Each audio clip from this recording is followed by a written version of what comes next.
In our headlines on this Wednesday afternoon, September 13th. North Korea launches 2 ballistic missiles into waters off its east coast earlier today, just ahead of a highly anticipated summit between Kim Jong-un and Vladimir Putin in Russia's Far East to reportedly seal an arms deal. And accordingly, the US has vowed additional sanctions against North Korea and Russia in the event of an arms deal between the two countries, while Washington's defense and commerce officials prepare trips to Seoul for related talks. Meanwhile, the death toll from flooding in Libya rises to well above 5,000 after heavy rain destroys 2 dams, leading to homes being swept away into the sea in the eastern city of Derna, where thousands remain missing. We start in Russia, where Vladimir Putin and North Korea's Kim Jong-un are said to have met and exchanged greetings at a spaceport in Russia's Far East. Our Unification Ministry correspondent Arirang reports. North Korean leader Kim Jong-un has reportedly arrived for a meeting with Russian President Vladimir Putin at a Russian spaceport, the Vostochny Cosmodrome in the Amur Oblast in the Russian Far East. That's according to the Russian news agency TASS, which said that Kim met with his Russian counterpart there, shook hands with him, and had a brief conversation. The top summit between the two leaders appears to be starting soon. Kim entered Russia by train at the border city of Hasan on Tuesday at 6 a.m. local time, according to the Northeast state-run Korean Central News Agency on Wednesday. Kim was greeted there by Russian central and local government officials, including the Minister of Natural Resources and Environment and the governor of Primorsky Krai. The officials said that they were sent by Russian President Vladimir Putin to welcome Kim. Kim said his first visit to Russia in 4 years was a distinctive expression to highlight the strategic importance of Pyongyang-Moscow relations. After their meeting at the spaceport, Japan's Kyodo News earlier said that the two leaders are expected to visit an aircraft plant in Komsomolsk on Amur. This comes as it was announced that Putin would visit the spaceport after a session at the Eastern Economic Forum. Analysts say that the meeting at the spaceport symbolizes the two leaders' intention to show their will for military cooperation, especially in the space technology sector. The aircraft plant, too, is also relatable to their potential military ties, as the plant produces a range of fighter jets, including high-tech fifth-generation jets. A shipyard to launch attack submarines is also located in that area, too, which could interest the North as it recently launched its first tactical nuclear submarine earlier this month.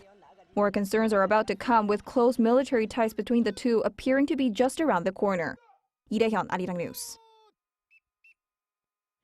Now, just ahead of that highly anticipated summit, North Korea fired 2 short-range ballistic missiles toward the EC earlier on this Wednesday. According to Seoul's Joint Chiefs of Staff, the 2 missiles were launched between 11:43 and 11:53 a.m. today, each flying some 650 kilometers from North Korea's Sunan region. The launch is said to be the first to take place while Kim Jong-un is overseas. Authorities here in South Korea are reportedly maintaining their full readiness stance via close cooperation with the US. Also, in related news, the Biden administration says it will take stern action against North Korea and Russia should the two countries seal a weapons deal. Our Lee Seung-jae has more on the punitive measures. Washington says it will not hesitate to take action if Pyongyang does forge ahead with providing weapons to Moscow as speculated, following the upcoming summit between North Korean leader Kim Jong-un and Russian President Vladimir Putin. According to U.S. State Department spokesperson Matthew Miller on Tuesday, any arms transfer from North Korea to Russia would violate multiple UN Security Council resolutions.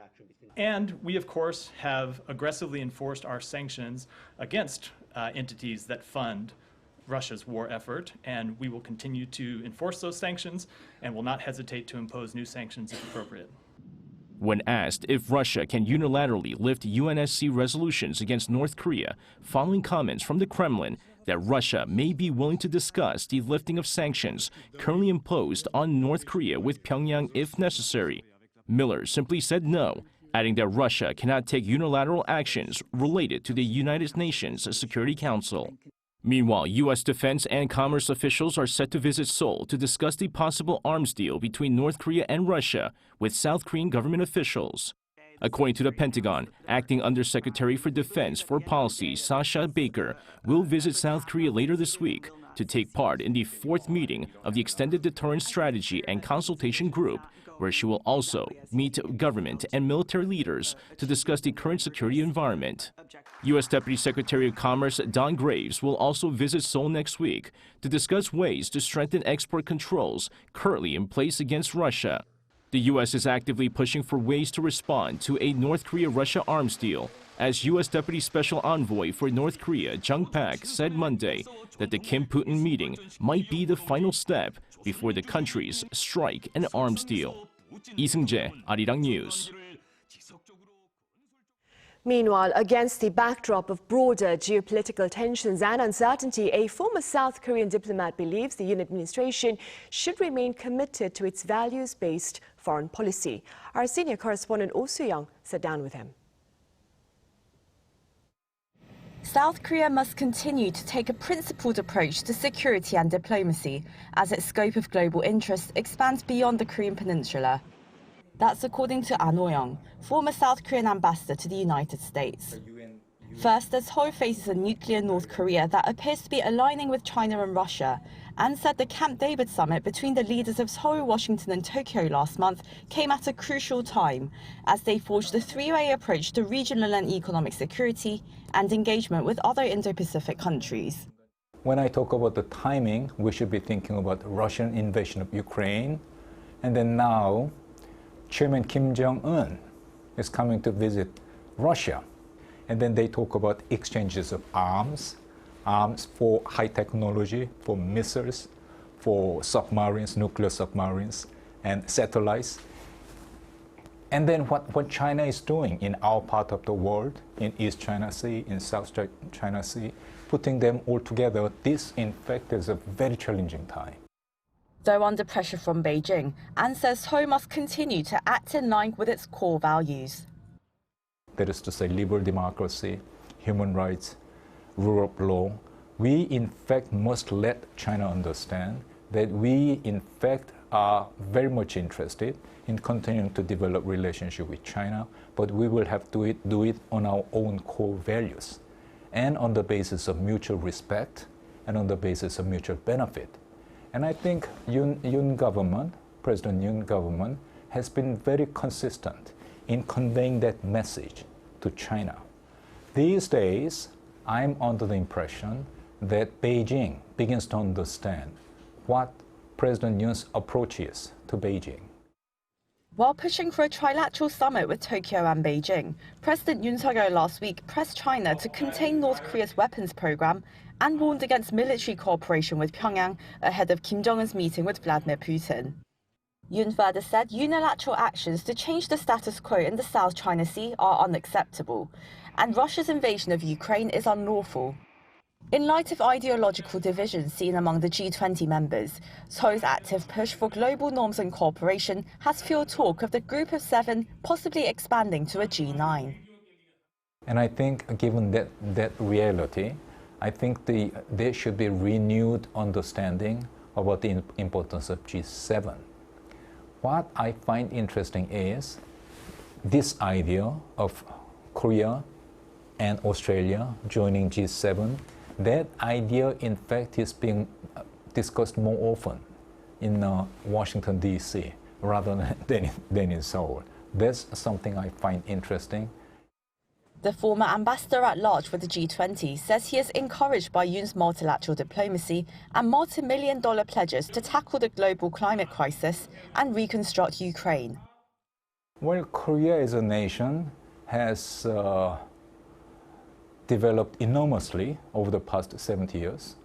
And then I think the basic orientation of the country has been opening up, liberalization and engagement. That, in fact, has the overall direction of the country. And then I think we must keep on doing that. Ahead of further challenges with major elections coming up in 2024, including the possible return of Donald Trump as US president, An again highlighted the importance of liberal democracies, comprising skillful bureaucrats, academics, opinion leaders and journalists, keeping societies free. So they are the kind of efforts we must continue in the days to come, including the efforts you are making at Arirang TV. The diplomat said he hopes to see South Korea lead by example for global peace and development, particularly as it aims to host the 2030 World Expo in Busan City, sharing the country's journey, growth and vision for a sustainable future as a global pivotal state. Oh Soo-young, Arirang News.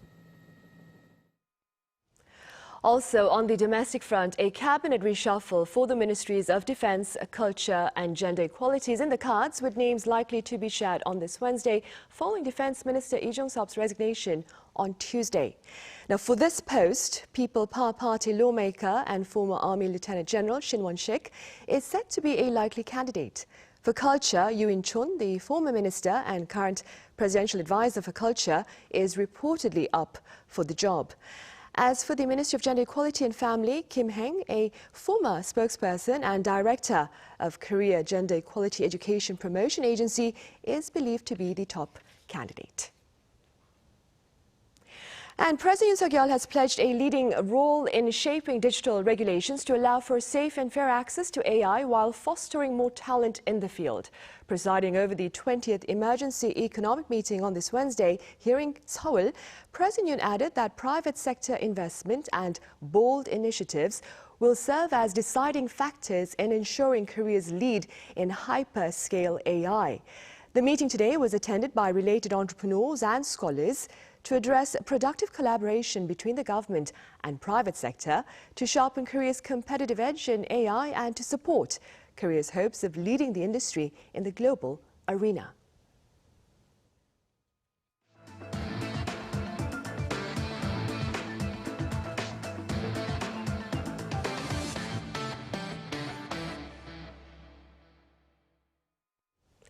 Employment here in Korea expanded in August by over 260,000 on year, with senior workers accounting for a substantial portion. Our Park Gon-woo reports. Employment figures in August saw an increase on month for the first time in 5 months. According to data released by Statistics Korea on Wednesday, around 28.67 million people were in employment last month, a jump of 268,000 on year.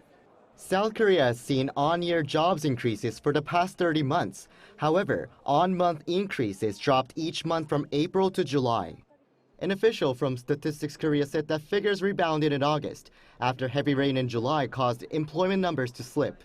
By sector, the health and welfare industry saw the biggest increase caused by higher welfare demands from the country's aging population. This was followed by the accommodation and restaurant sector. Manufacturing saw employment figures fall for the 8th straight month, while the wholesale and retail sectors also recorded on-year decreases. By age, the biggest on-year jump was for those aged 60 and above, with about 30,000 jobs added. However, jobs for young adults under 30 tumbled again in August, dropping for the 10th month in a row since last November. The number of workers in their 40s also fell year on year for the 14th consecutive month. And the employment rate for workers aged between 15 and 64 rose 0.7 percentage points on year to 69.6%, the highest for any month of August since records were first compiled in 1989. South Korea's total unemployment rate dropped 0.1 percentage point from last year to 2%, the lowest since June 1999. Park Gon-woo, Arirang News. Korea's imports and exports posted their highest on-month price hikes in August since March 2022. According to the Bank of Korea, last month's price index for exports saw a 4.2% rebound on month amid greater demand for manufactured goods and petroleum products. The price index for imports also jumped 4.4%, driven by higher fuel costs. However, on year, the price of both imports and exports in August tumbled over 7%. In other news, well over 5,000 lives are believed to have been lost in Libya after heavy downpours broke 2 dams and literally swept away homes in the eastern city of Derna, which appears to have borne the brunt of the tragedy. Our Ian Jin explains. The eastern Libyan city of Derna, located 300 kilometers east of Benghazi, was hit with heavy rains over the weekend from the Mediterranean storm Daniel. Libya's National Meteorological Center said there was a record 414.1 millimeters of rain from Sunday to Monday. At least 2,300 people have been reported dead, while over 10,000 are reported missing. Humanitarian situation in Derna is very much compromised. There are more than 2,000 death cases, 7,000 stranded families. Those need to be still assisted. More than 40,000 internally displaced persons. Heavy rains caused rivers to swell, 2 dams and 4 bridges to collapse, submerging much of the city. The death toll continues to soar as many bodies remain trapped under rubble or washed out into the Mediterranean Sea. Military personnel have been deployed and foreign aid has also arrived, but rescue workers are struggling to enter the city for further rescue efforts. Libya is often hit with flooding during the rainy season, but rarely with destruction of this level. As well as the intensity of Storm Daniel, the vulnerability of the poorly maintained infrastructure is seen to have worsened the casualties. The country's division between 2 rival governments has left many areas of the country's maintenance neglected. Yoon, Arirang News. In the football field, Team Korea defeated Saudi Arabia 1-0 on Tuesday, offering head coach Klinsmann his first win since taking charge. At St. James's Park in Newcastle, England, Cho Kyu-sung headed the game's only goal, ending the Taeguk Warriors' 5-game winless streak. Pundits say this victory is vital for the team and Klinsmann, as the head coach has been under fire for his questionable commitment to the job. Now, Team Korea plays 2 more friendlies at home next month. Tunisia on October 13th and Vietnam on October 17th.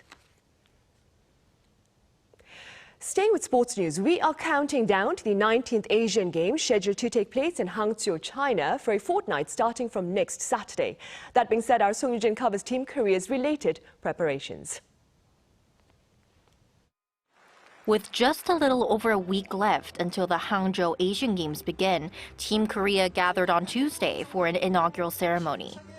While athletes for each sport have already been selected, this ceremony marks the official launching of the national team. There, athletes showed their determination and competitive spirit, from the youngest to the oldest. I'm honored to be the youngest on the national team, but I don't want to stop here. I want to win a medal and promote Korean chess to the world. Competing in the Asian Games is like a surprise gift to me. I'm eager to show everything I've prepared until now.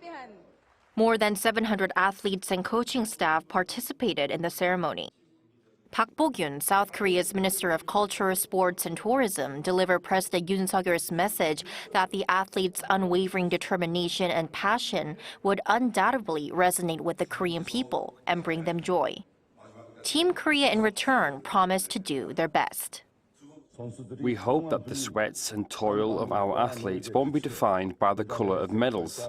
It would be great if those at home find joy in athletes giving their all and leaving it all out there. We also hope that lesser-known sports can gain more recognition. South Korea is sending a record number of 11,140 athletes and team officials in 39 sports to the 16-day games.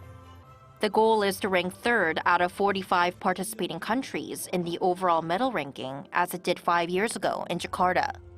As anticipation builds and excitement mounts, all that's left now is Team Korea to showcase its skills and dedication.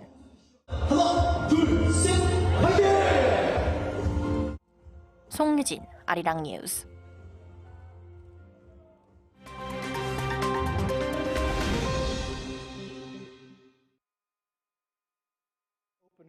Let's take a look at what's going on in the world now.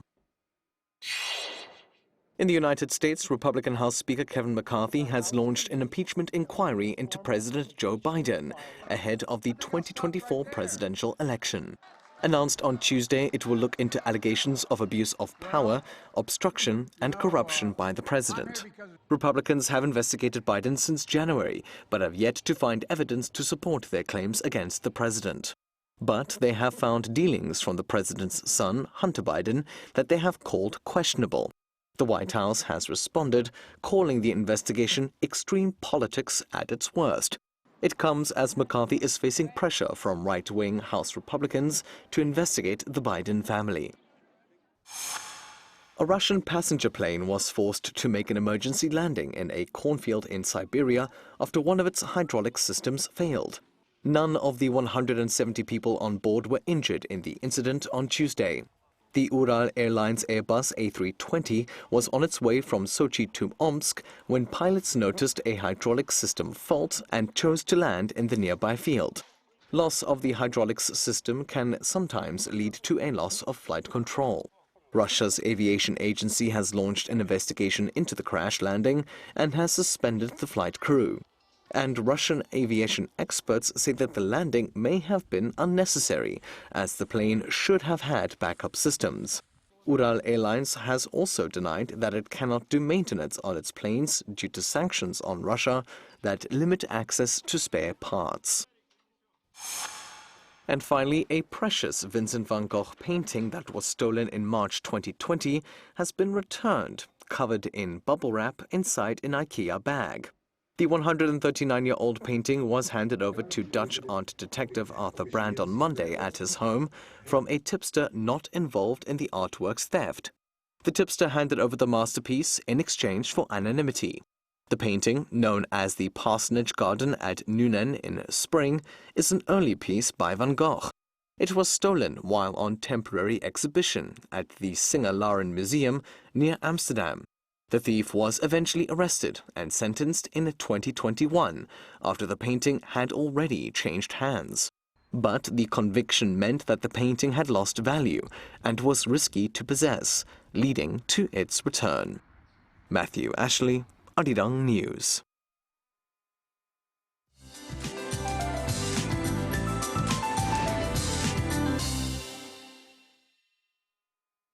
Good afternoon. It's a rainy Wednesday. Rain clouds have expanded to most parts of the country, with east of Gangwon-do seeing the heaviest rainfall. And expect to see up to 100 millimeters of showers. If you're there, the rest of the country will see 10 to 60 millimeters of rainfall, along with thunder and lightning. Today's unexpected nationwide rainfall brings early autumn heat wave relief to the country for the day. Highs will be 3 to 7 degrees lower than Tuesday afternoon. Seoul topping out at 24 degrees, Daegu noticing a high going down about 5 degrees from yesterday's highs, topping out at 27 degrees Celsius this afternoon. Now this round of rain continues into tomorrow morning, then another band of rain returns to central regions from Friday into Sunday. But those in certain parts of the country need to keep an umbrella handy. On and off rain will continue through Sunday, and Jeju Island will see rain into next Monday. So please plan accordingly for your weekend. That's Korea for you, and here's a look at the international weather conditions.